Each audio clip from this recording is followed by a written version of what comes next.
నమస్తే, తెలుగు రాజ్యంకి స్వాగతం. నేను మీ సంధ్య. తమిళనాడు రాజకీయాలు ఇప్పుడు ఒక భారీ సినిమా క్లైమాక్స్ని తలపిస్తున్నాయి. టీవీకే అధినేత విజయ్ దూకుడుకు బ్రేక్ వేయడానికి తెర వెనుక ఒక సంచలన వ్యూహమే సిద్ధమవుతోంది.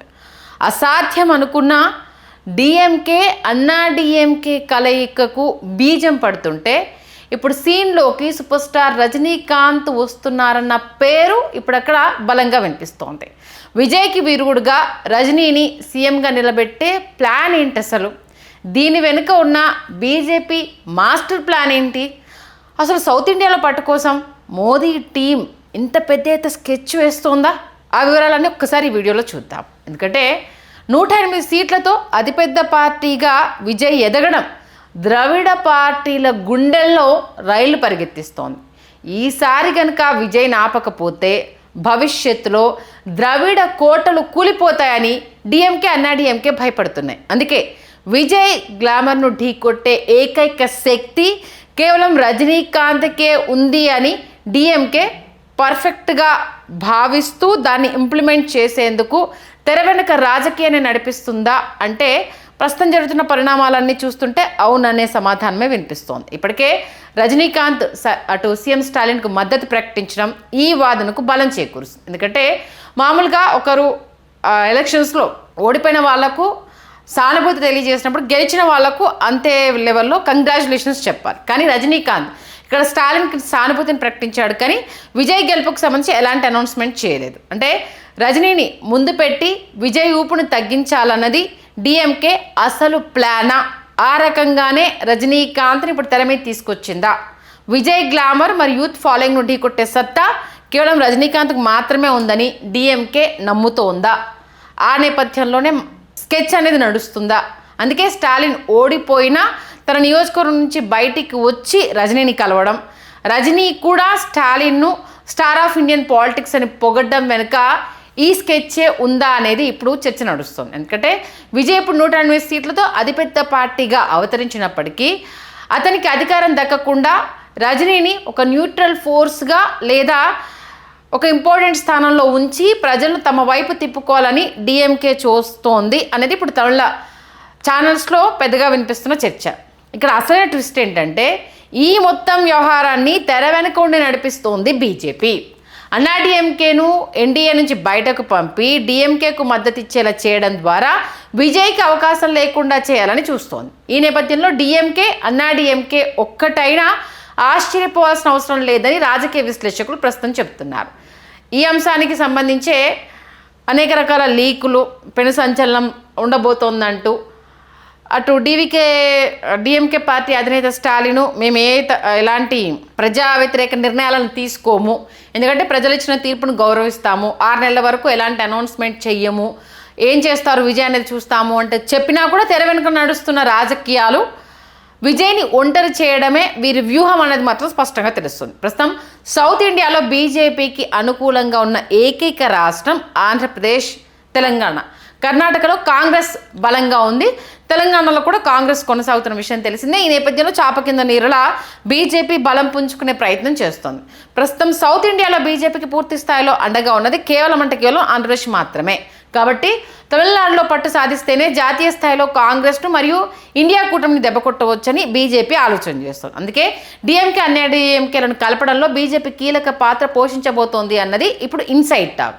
స్టాలిన్కు ఈ సంక్షోభంలో లబ్ధి చేకూర్చడం ద్వారా ఆయన్ని మెల్లగా తమ వైపు తిప్పుకోవడానికి ఇండియా కూటమిని బలహీనపరచాలన్నది మోదీ అమిత్ షాల మాస్టర్ ప్లాన్గా తెలుస్తుంది. దీంతోపాటు విజయ్ దుందుకుడు వెళ్ళడంతో ఖచ్చితంగా ఏఐడిఎంకే మద్దతుతోనే విజయ్ పార్టీ స్థాపిస్తే వెనకాల బీజేపీ మాస్టర్ ప్లాన్ నడుస్తుంది అనుకుంటే విజయ్ అందుకు భిన్నంగా వెళుతూ కాంగ్రెస్ పార్టీతో వాళ్ళను అలయన్స్లో ఎలా వెళ్తాడు అన్న నేపథ్యంలో దానికి సంబంధించి పెద్ద ఎత్తున బీజేపీ వ్యూహరచన చేస్తోంది అన్నది ఇప్పుడు వినిపిస్తున్న పెద్ద చర్చ. అందుకే తమిళనాడును తన గుప్పెట్లోకి తెచ్చుకుంటేనే కాంగ్రెస్ను మరియు ఇండియా కూటమిని దెబ్బకొట్టవచ్చని బీజేపీ ఆలోచన చేస్తుంది. మొత్తానికి తమిళనాడు రాజకీయాలు ఇప్పుడు విజయ్ వర్సెస్ అందరూ అన్నట్లుగా మారిపోవడంతో విజయ్కి పెద్ద ఎత్తున అయితే సానుభూతి చాలా క్లియర్ కట్గా తెలుస్తోంది. అంటే గవర్నర్ మరొకసారి బీజేపీ గవర్నర్ని అడ్డం పెట్టుకొని తమ కుటిల బుద్ధిని ఇక్కడ చూపిస్తున్నాయన్న నేపథ్యంలో విజయ్కి మాత్రము ఆ సానుభూతి పవనాలు పెద్ద ఎత్తున వీస్తున్నాయి. ఈ నేపథ్యంలో ఇన్ కేస్ డిఎంకే అన్నా డిఎంకే కలిసి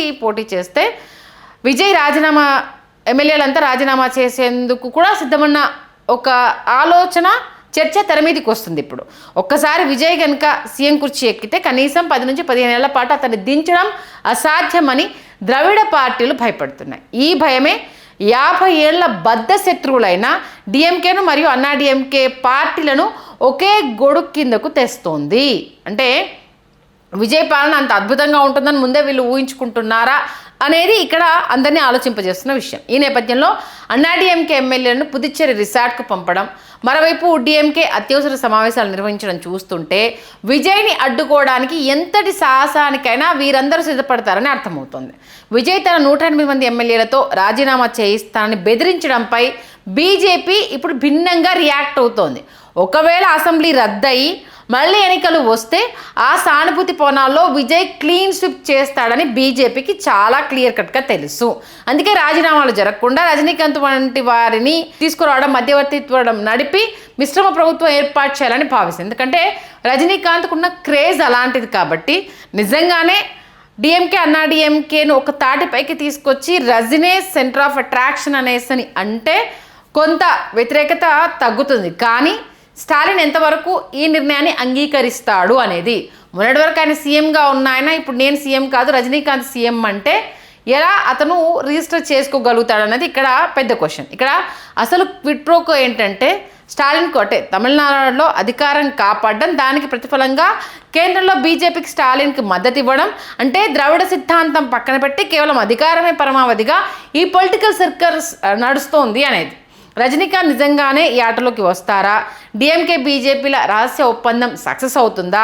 విజయ్ తన 108 మంది ఎమ్మెల్యేలతో మరి వీళ్ళు చేస్తున్న ఈ వ్యూహాన్ని ఎలా ఎదుర్కోబోతున్నారు అనేది ఇప్పుడు ఇంట్రెస్టింగ్గా మారింది. మొత్తానికి తమిళ గడ్డపై క్లైమాక్స్ మామూలుగా ఉండదు. మామూలుగా అయితే పశ్చిమ బెంగాల్ రాజకీయం రసవత్తరంగా ఉండి దీది ఏం చేస్తుందో అన్న నేపథ్యంలో అది పక్కదారి పట్టిపోయి కంప్లీట్ తమిళనాడు రాజకీయాలు ఇప్పుడు టాక్ ఆఫ్ ద ఇండస్ట్రీ అయిపోయింది. ఈ నేపథ్యంలో రాజకీయంగా చూసుకుంటే అవునన్నా కాదన్నా విజయ్ అతిపెద్ద పార్టీగా ఏర్పడినప్పుడు తనను ప్రభుత్వానికి పిలవడము, అసెంబ్లీలో బల నిరూపణ చేసుకోవాలి అని చెప్పడం. ఎందుకంటే అంగేర్పడింది కాబట్టి, అంగేర్పడిన హైయెస్ట్ మెజారిటీ విజయ్ దగ్గర ఉంది కాబట్టి ఇన్ కేస్ అంటే 20 డేస్ 30 డేస్ 42 డేస్ టైం ఉంటుంది. ఆ టైంలోపు ఆయన ప్రభుత్వాన్ని సుస్థిరపరచుకోకపోతే అప్పుడు వాట్ నెక్స్ట్ అనేది ఆలోచించే అవకాశం ఉంటుంది. బట్ ఇక్కడ అందుకు విరుద్ధంగా దశాబ్దాల బద్ధశత్రుత్వాన్ని పక్కన పెట్టి డిఎంకే ఏఐడిఎంకే కలిసేందుకు బీజేపీ మాస్టర్ ప్లాన్ వేయడం అనేది ద్రవిడ సిద్ధాంతాన్ని బద్దలు కొట్టాలి, బీజేపీ పాగా వేయాలనుకుంటున్న నేపథ్యంలో ఏఐడిఎంకేలో చీలిక తీసుకొచ్చి ఏఐడిఎంకేతో పొత్తులోకి వెళ్ళింది. ఇప్పుడు ఏంటి విజయ్ ఇటు డిఎంకే వైపు ఎలాగో వెళ్ళడు, ఏఐడిఎంకే వైపు వస్తుంటే బీజేపీతో కూడా పొత్తు పెట్టుకున్నాడు గతంలోనే విజయ్ చెప్పాడు కదా. కాకపోతే ఇక్కడ మొన్నటిదాకా వినిపించిన మాటలు ఏంటి, అసలు విజయ్ని తెర వెనక నడిపించిందే బీజేపీ కదా అనేసరి. మరి అలాంటి బీజేపీని కాదని విజయ్ కాంగ్రెస్తో పొత్తు పెట్టుకుంటే బీజేపీ ఊరుకుంటుందా? ఊరుకోదు కదా. ఎంతకైనా వెళ్తామని చెప్పడానికి, ఏ ఎక్స్టెండ్ అయినా మేము తీసుకుంటామని చెప్పడానికి రెండు బద్ధశత్రువుల పార్టీలను కలపడము అనేది ఈ అంశానికి సంబంధించి వ్యతిరేకత రాకుండా ద్రవిడ పార్టీల సిద్ధాంతము అనేది బీటలు వారకుండా ఉండేందుకు రజనీకాంత్ అనే ఒక స్టార్ ఫిగర్ని తెర మీద తీసుకురావడం అనేది బీజేపీ వ్యూహం. ఎందుకంటే గతంలో బీజేపీ మాతృకగానే రజనీకాంత్ గారి పార్టీ అనౌన్స్ చేయడము, ఆ తర్వాత అనారోగ్య సమస్యలతో ఆయన వెనుదిరగడము, బీజేపీ రజనీకాంత్ తోటే అతిపెద్ద పార్టీగా తమిళనాడులో అవతరించాలని గతంలోనే అనుకోవడము, అది సాధ్యం కాకపోవడము, మరొక్కసారి తమ వ్యూహాన్ని అంటే మోదీ షా వ్యూహం ఆ ద్వయం అనేది ఇక్కడ రసవత్తర రాజకీయానికి తెరలేపుతున్నానని అనుకుంటూ రాజ్యాంగానికి పాతరేస్తున్నారు, ప్రజాస్వామ్యాన్ని అపహాస్యం చేస్తున్నారు, ప్రజలిచ్చిన తీర్పును కాదని వాళ్ళు చేస్తున్న అంశాలకు సంబంధించి అవునన్నా కాదన్నా ఒక సామాన్య హీరోని అంటే పొలిటికల్లో ఒక సామాన్య వ్యక్తి, సినిమా పరంగా విజయ్ హీరో కావచ్చు, అలాంటి వ్యక్తిని ఎదుర్కోవడానికి ఇన్ని వ్యూహాలు పన్నాలా అన్న అంశానికి సంబంధించి అవునన్నా కాదన్నా ఇప్పుడు రాజకీయాల్లోనూ హీరో అయిపోయాడు విజయ్. ఈ కుట్రల్ని ఎదుర్కొనేందుకు ఒక్కడిని చేసి ఇంతమంది ఇచ్చేస్తున్నారన్న అంశానికి సంబంధించి కూడా విజయ్ని హీరోనే చేస్తున్నారన్న విషయాన్ని ఇక్కడ ఫండమెంటల్ లాజిక్ని మర్చిపోతున్నారు. ఈ నేపథ్యంలో ప్రజల మధ్య వ్యతిరేకతను మూటగట్టుకుంటూ డిఎంకే ఏఐడిఎంకే మరి పొత్తులో పార్టీని ఏర్పాటు చేస్తే 120 సీట్లు, మరి అప్పుడు విజయ్ రాజీనామా చేసినా పెద్ద ప్రయోజనం అయితే ఉండదు. మరొకసారి ఎలక్షన్స్ ఆ స్థానాలకు మాత్రమే వస్తాయి. మరి పొలిటికల్ సినారియో ఎలా మారిపోతుంది, మరి డిఎంకే ఏడీఎంకే పొత్తును సాధించలేక ఎవరైనా ఎమ్మెల్యేలు బయటకు వస్తే మరో రాజకీయం అప్పుడు ఒక రసవత్తరంగా మారే అవకాశం ఉంటుంది. చూద్దాం ఏం జరుగుతుంది అనేది. హలో, తెలుగు రాజ్యం ఛానల్ చూస్తున్నారా? సామాజిక రాజకీయ జీవన చిత్రణే తెలుగు రాజ్యం. అతిశయోక్తులు అసత్యాలు ఉండవు. రాజకీయ కోణం కాదు, ప్రజా కోణమే కొలబద్ద. తెలుగు రాజ్యం వీక్షణ మీ ఉత్తమ అభిరుచికి నిదర్శనం.